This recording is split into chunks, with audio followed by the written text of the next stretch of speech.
திருக்குறளை பொருளோடு அறிய வந்த அன்பு நெஞ்சங்களுக்கு வாழ்த்துக்கள். இப்போ அதிகாரம் அடக்க உடைமைக்கு கொண்டு போகிறோம். அடக்க உடைமைங்கிறது நம்ம அடங்கி ஒடுங்கி போகிறது கிடையாதுங்க. அதுக்கு பேர் மாடஸ்டி. மாடஸ்டின்னா என்ன அர்த்தம்னா, நம்மளோட செயல்கள், நம்மளுடைய பராக்கிரமங்கள்லாம் நம்மளே ப்ரப்பான ட்ரம்பெட் ஊதுறோம் இல்லையா, அந்த மாதிரி இல்லாமல் அடுத்தவங்க நம்மளை பற்றி சொல்கிற மாதிரி நம்ம நடந்துக்கணும், பணிவாக நடந்துக்கணும். முதல்ல 5 குறள் அடக்க முடைமையினால் நமக்கு என்னெல்லாம் நன்மை கிடைக்குதுன்னு சொல்கிறாரு. அதுக்கு அடுத்த 5 குறளில் அது எப்படி கடைபிடிக்கிறது, என்னெல்லாம் இம்பார்ட்டன்ஸுங்கிறத சொல்ல போகிறார். குறள் எண் 121. அடக்கம் அமரருள் உயிக்கும் அடங்காமை ஆறிருள் உய்த்துவிடும் அப்படிங்கிறார். அதாவது அடக்கமாக இருந்தோம்னா நம்மளை தேவர் குலத்தோட அமரர்களோட நம்மளை சேர்த்து வைப்பாங்களாம், அவங்களோட ஒப்பிட்டு பேசுவாங்களாம். அடங்காமை, நம்ம அடங்காமல் சும்மா சர்வகாலமே நம்மளுடைய பேச்சு, உடை, நடை, பாவனம் இதை பற்றியே நம்ம எல்லாருக்கிட்டையும் புகழ்ந்து பேசிட்டு உட்காந்துட்டு இருந்தோம்னா நம்மளே அது ஆறிருள், சாதாரண இருட்டு கூட ரொம்ப இருட்டில் கொண்டு போய் சேர்த்துடும் அப்படிங்கிறார். நம்ம காலம் முடிஞ்சு அமர லோகத்தில் போய் சேர்றது ஒரு புறம் இருக்கட்டும், இந்த லோகத்திலேயே யோசிச்சு பாருங்களேன். யாராவது ஒருத்தங்க அவங்கள பற்றி மட்டுமே எப்போ பாரு பேசிகிட்டே இருக்காங்க. அவங்களோட எல்லா பண்டத்தையும் உயர்வாக சொல்கிறாங்க, அவங்களோட குணத்தெல்லாம் அவ்வளோ உயர்வாக சொல்கிறாங்க. அவங்க கூட்டாளி இருக்கிறத பற்றி எனக்கு இவ்வளோலாம் கிடச்சிருக்குன்னு எப்போ பாரு உயர்வாக சொல்லிகிட்டே இருந்தாங்கன்னா யார் தாங்க அவங்கள்ட்ட போய் பேசுவாங்க? சரியான ஷோ ஆஃப்பா, சரியான பீலாப்பாவன்னு சொல்லி நகர்ந்து தான் நம்மளை விட்டு போயிடுவாங்க. அமரர்னு தேவலோகத்தை சொல்கிறபோது ஆறிருள்ங்கிறது நமக்கு நரகத்தை குடிக்குது. அந்த நரகத்தில் ஒரு பார்ட் நிறைய விதமான தண்டனை இருக்குங்க. அதில் ஒரு தண்டனை இருட்டு ரூமில் உட்காந்து வச்சிட்றதான், இருட்டு அறையில். எங்கே போகிறோம், என்ன செய்யறோன்னோ தெரியாது. இப்போ இந்த லோகத்துலையும் யோசிச்சு பாருங்கள். நமக்கு நம்மளுடைய ஃப்ரெண்ட்ஸு எல்லாம் அக்கம் பக்கத்தில் நம்மளை விட்டு விலகி போயிட்டாங்கன்னா நமக்கு என்னவா இருக்கும்? திக்கும் தெரியாது, திசையும் தெரியாது, இருட்டில் தான் தடுமாறிட்டு இருப்போம். இப்படி ஒரு கொடும் நரகம் நமக்கு தேவையா என்ன? அதுக்கு நல்ல மாடஸ்ட்டாகவே வாழ்ந்துட்டு போயிடலாம். நம்மளுடைய வீர தீர பராக்கிரமத்தை நம்ம சுற்றி இருக்கவங்க தான் ட்ரம்பட் வாசிக்கணும் இல்லையா, நம்ம வாசிக்க வேண்டிய அவசியம் இல்லையே. இதுக்கு ஒரு உதாரணமாக எல்லா நல்ல ஆசிரியர்களை சொன்னாங்க. அவங்க எவ்வளோ படித்து பெரிய ஆளாக இருந்தாலும் அது ஒரு சின்ன பையனோ இல்லை மிடில் கிளாஸோ ஒரு ஹை கிளாஸ் இல்லை ஹையர் செகண்டரி இல்லை காலேஜ் எந்த படி நிலைகளில் இருந்தாலும் அந்த மாணவனோ மாணவியோ வரும்போது அவங்க எவ்வளோ பொறுமையாக அதை சொல்லி தராங்க. அவங்களுக்கு அந்த கல்வி ஆர்வத்தை தூண்டி அதை இன்னும் கொஞ்சம் நல்லா எலாபரேட் பண்ணி மிகைப்படுத்தி அவங்கள நல்ல ஒரு மாணாக்கன் ஆக்குறாங்க. அப்படி ஆக்குற எல்லா ஆசிரியருமே இந்த அடக்க உடைமைக்கு ஒரு சிறந்த எடுத்துக்காட்டுங்க. குறள் எண் 122.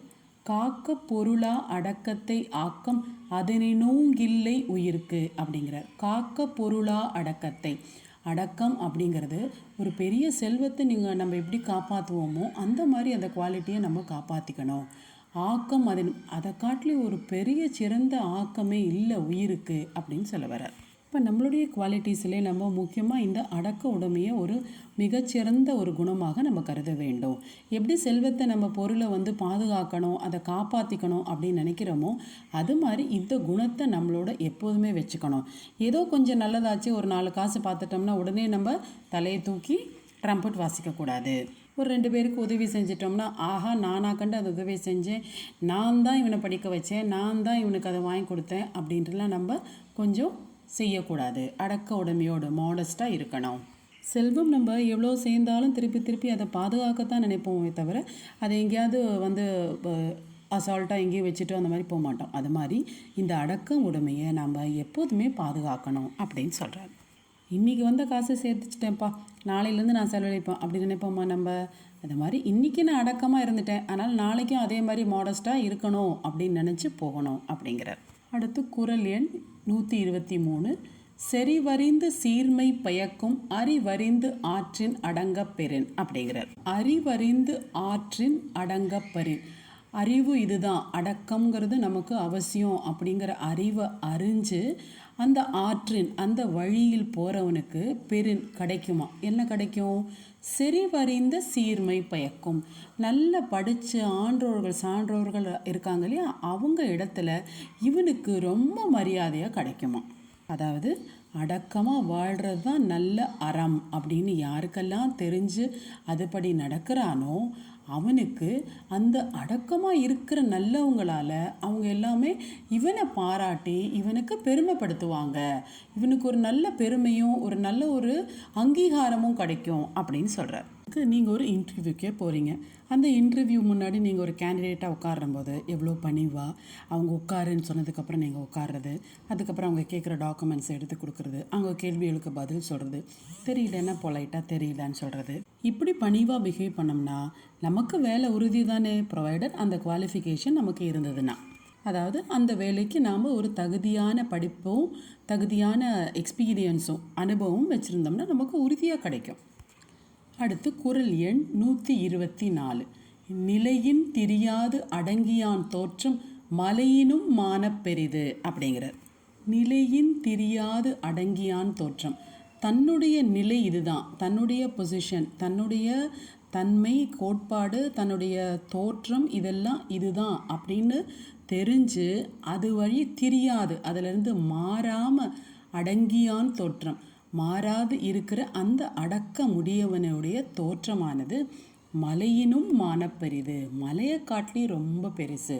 நம்ம பாகுபலி படத்தில் எப்படி பாகுபலியோட பிம்பம் வருது பாருங்கள் பின்னாடியே அவ்வளோ பெருசாக, அது மாதிரி அந்த ஆஃப்டர் எஃபெக்ட்ஸ் ரொம்ப ஜாஸ்தி.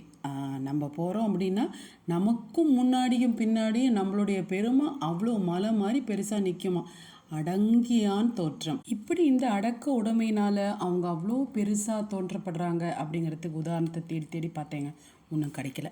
ஆனால் அதுக்கு ஆப்போசிட்டாக சொல்ல முடியும். அதாவது அடக்க உடைமை இல்லாமல் இருக்கிற, ஃபார் எக்ஸாம்பிள் எல்லா ப்ரைவேட் ஆர்கனைசேஷன் பெருசாக இருக்கிற ஹாஸ்பிட்டல்ஸு, கம்பெனிஸ் அதெல்லாம் எடுத்துக்கோங்களேன். அந்த சூப்பர்வைசர்ஸ் எல்லாம் ஆடுற ஆட்டம் அடக்க உடைமையே இல்லாதனால அட்ரிஷன் ரேட் ரொம்ப கூடுதல். அதாவது எம்ப்ளாயீஸு ரிசைன்மெண்ட் பண்ணிட்டு போயிடுறாங்க. ஒரு தீபாவளி போனஸை வாங்கினா அடுத்த தீபாவளி வரைக்கும் அவங்க இருக்கிறதே இல்லை. போனஸ் வாங்கின கையோடு ரிசைன் பண்ணிட்டு போயிடுறாங்க. இதனால் அங்கே இருக்கிற அந்த ஒரு சூப்பர்வைசருடைய கடும் சொற்கள், கடும் ஆக்ஷன்ஸு, அதனால் அவங்களால தாக்கு பிடிக்க முடியறதில்லை.